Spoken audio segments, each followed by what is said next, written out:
Hey you guys, what's up? Welcome to Fidget Anime. Today I am going to be reviewing Servamp. Yeah, I know that was probably a little misleading, but no, I'm going to be reviewing Servamp today. I do want to give a little disclaimer.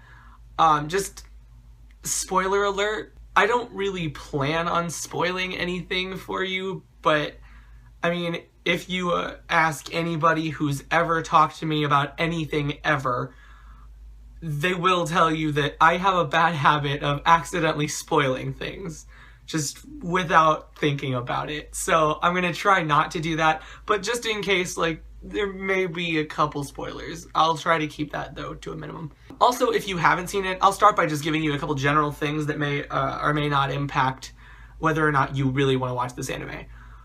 First, I'll start off by saying that it is subbed and dubbed.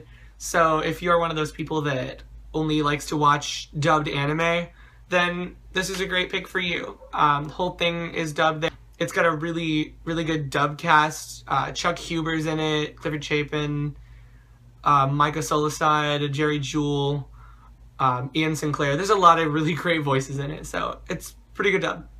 Another thing that may influence your decision is that it is a vampire anime. So if you are really not about the whole vampire thing, then this may not be the series for you. However, I will say this. If you aren't sure, maybe give it a try. You might end up liking it. I have friends who have seen it who do not like vampire stuff at all, and they did like it just fine. But I mean, if that's like a deal breaker for you, you really can't stand vampires, then just don't bother. I'll start by giving a little backdrop, just in case you're wondering kind of what's going on or how the whole story gets started. So you just take the title, Servamp, Servant, Vampire, and there you go. That's basically what they are. It's the idea that there were 7 original vampires that were created, each of them named for one of the 7 deadly sins, and then an 8th one was created for the sin of melancholy. The story focuses mostly on the Servamp of Sloth, but his human that signs a contract with him gives him the name Kuro. And that human is the main character in the story. His name is Mahiru, and he's really great. Basically, what happens is that Mahiru accidentally makes a contract with the Servamp of Sloth, giving him the name Kuro, because he thinks he's just a stray cat on the street. But then he comes home from school one day and the cat is a vampire and he's pretty confused. And then he ends up getting wrapped up in this whole crazy shitstorm. The villain in the story is the Servamp of Melancholy, who goes by the name Tsubaki, and he declares war between humans and vampires, and that's sort of where the whole story takes off. So yeah. The plot is really interesting, actually. I didn't really know much about it going in, and it gives you somewhat of a plot towards the beginning, but what's really interesting about it is that it's very obvious that it's not giving you everything. The plot develops as it goes. That being said, though, it is only 12 episodes, so it's not like Inuyasha, where the plot sort of develops over a large span of time or anything like that. It's just the initial plot that they give you is it grows a lot in the little time that it has. I will say this anime is very much character driven, and by that I mean there are episodes that are solely about one character, and then among this episode you sort of get a new piece to this puzzle that ends up forming the plot, if that makes any sense, which is really neat. And if you're somebody who really likes character development, you're gonna love this series, because that's where a lot of the plot really comes from. There are a few holes in the plot. I could just kind of tell that there were certain things missing. Certain things didn't seem like they were being explained all the way. Things would just sort of happen. If you have seen it and you also kind of felt like there was something missing from a lot of it, you should definitely check out the manga, because it goes into way more detail. And I have read the manga, and a little bit later I'll talk about some of the big differences between the manga and the anime that influenced how I felt about the series itself. But like I was saying, yeah, there are certain things that just aren't really explained very well. But my biggest problem that I had with it, or at least in terms of the progression of the plot, is that it had a bad habit of introducing something or someone and just completely dropping them like very shortly after. And the prime example that I'm gonna give is C3. They're supposed to be, you know, this neutral party that, you know, is trying to work with humans and vampires or whatever. And they just didn't really explain them very well. They show up in episode 5. It introduces them. They're interviewing Mahiru. They're trying to get him to join them, but they're being very vague about what they really want. And at the same time, some of the other people from C3 are chasing after Kuro, and you're just kind of confused as to why this is all happening. And they keep saying that they're trying to break these vampires or whatever. And I really, you know, just thought they were going to be a very big part of the series. It, you know, it introduces them and acts like they're, you know, this supposedly neutral party that's here to fuck your shit up. And then they never come back until like the very end, like the last episode. They come back for like a minute just to do like damage control, and that's it. So I was just confused. I was wondering why they made such a big deal out of them, and then nothing happened with that at all. So that was the main thing that kind of bothered me. Now I'm going to shift gears a little bit, and I'm going to talk about the characters. Because, as I said before, much of this anime is very, very character driven. The biggest thing about the characters is that they're all so likable. To be honest, there was not a single character that I did not like. They all have their funny little quirks. The villain, Tsubaki, is hilarious. He's one of the most likable anime villains I've ever seen. Micah Solusad actually does the English voice of him, and he does a fantastic job. I love it. It was so funny.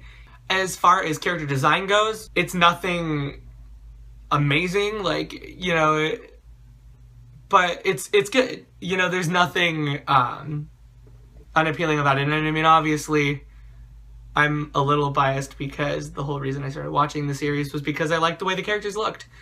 But like I said, nothing too incredible, but I mean, it is still good. The characters are good looking, so that's nice. Like I was saying before, character development drives a lot of the plot. And I also talked about how there are episodes that are completely devoted to one character and their backstory. And these were kind of my favorite episodes, when you kind of get to know these characters and why they are who they are.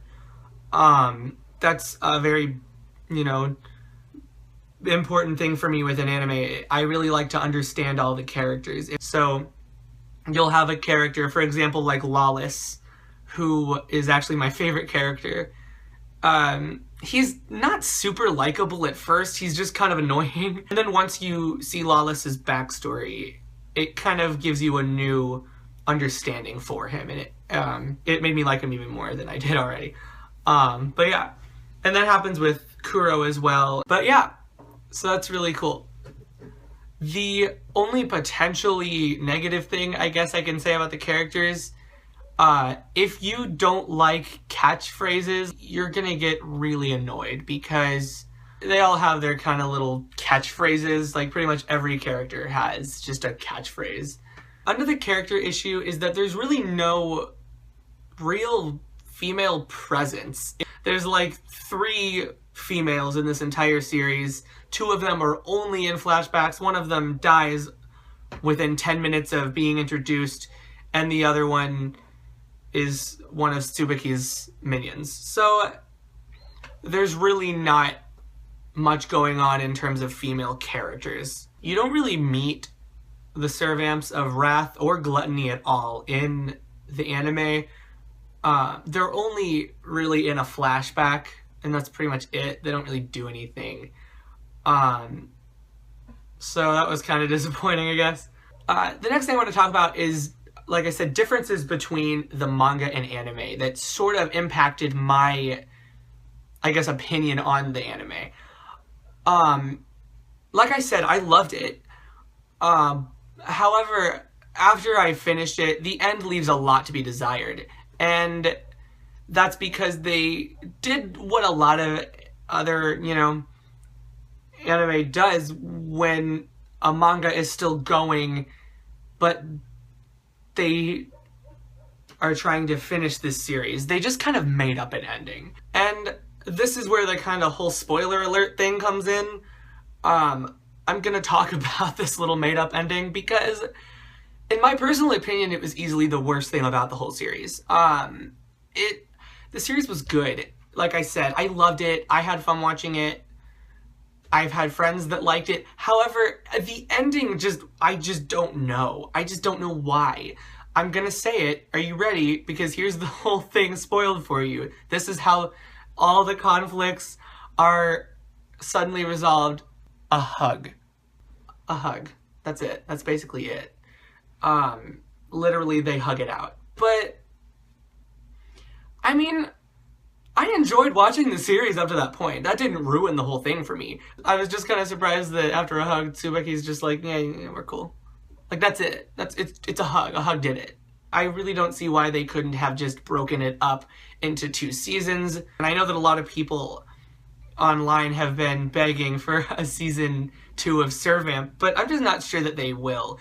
Mainly because I'm not sure how they can really backpedal from the way they ended the anime.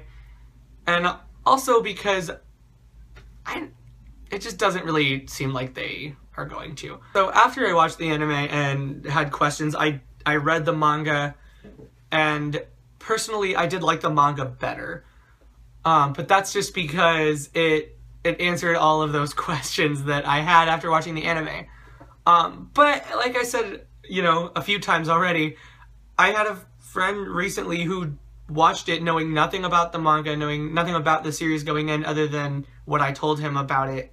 And he liked it. He was satisfied. So maybe that's just me and my need to understand everything about an anime when it's, by the time it's finished.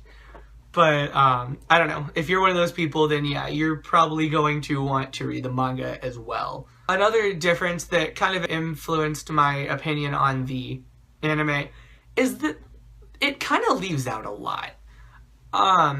It doesn't leave out anything super crucial, I guess, to the plot, except for other characters' backstories. And I mean, the only characters that they really, really dive into hardcore to explain their backstory is Kuro and Lawless. Which, I mean, I guess if you were gonna pick 2, that would be the 2. Because I feel like their backstories have the most driving force for the plot. At least in terms of where the anime goes. However, Misono's backstory was really intense. It's really sad, but I feel like it was another one it's important to kind of knowing who he is. His character kind of changes a lot. He grows a lot. But they just kind of left that out of the anime, so it wasn't as big of a deal. But it's still, I mean, I would have liked for them to, like I said, if they split it into 2 seasons, they could have spent more time giving all of these characters the time that they needed. The other thing that really bothered me that the anime didn't really focus on at all is the nature of Misono and Mikuni's relationship. If you have seen it, obviously you know that there's tension between them and there's drama somewhere there. If you haven't seen it, Misono and Mikuni are brothers, but the whole series, Misono's like, don't trust him, he's not to be trusted, blah, blah, blah, blah, blah. But the problem that I have with the anime is that it doesn't really tell you why. And it just bothered me so much. I had not looked into anything about their relationship in the manga at all. I had looked into other characters' backstories, but theirs I just wasn't that interested in. But even I was just kind of frustrated with why. I had no idea.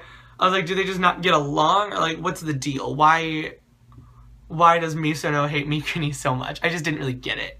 But like I said, it didn't really kill the whole series or anything. It just made me question their relationship, I guess. So that's really the big things about the anime versus the manga. So overall, if you like anime that, you know, really gets you emotionally invested in the characters, you're gonna love this. That was why I loved it so much, is that I really, really got emotionally attached to a lot of these characters, and I was able to relate to a lot of things, you know? And I think that there's things in there that pretty much everybody with a past can relate to, you know? Things like regret and not understanding certain emotions and things like that. I think it's very relatable, and it's very, like, touching in a way. Overall, I'd say my biggest problem with it was just the holes that came just between the manga and the anime, just the anime not really explaining things all the way, and its weird habit of introducing something and then kind of abandoning it. Alright, well, I guess that's pretty much it. I hope you guys like this. If you did, please subscribe. Also, leave me a comment if you'd like to suggest an anime for me to review. But yeah, I hope to have another video come out sometime next week. Thank you for watching, and I hope you guys have a good week. Alright, bye!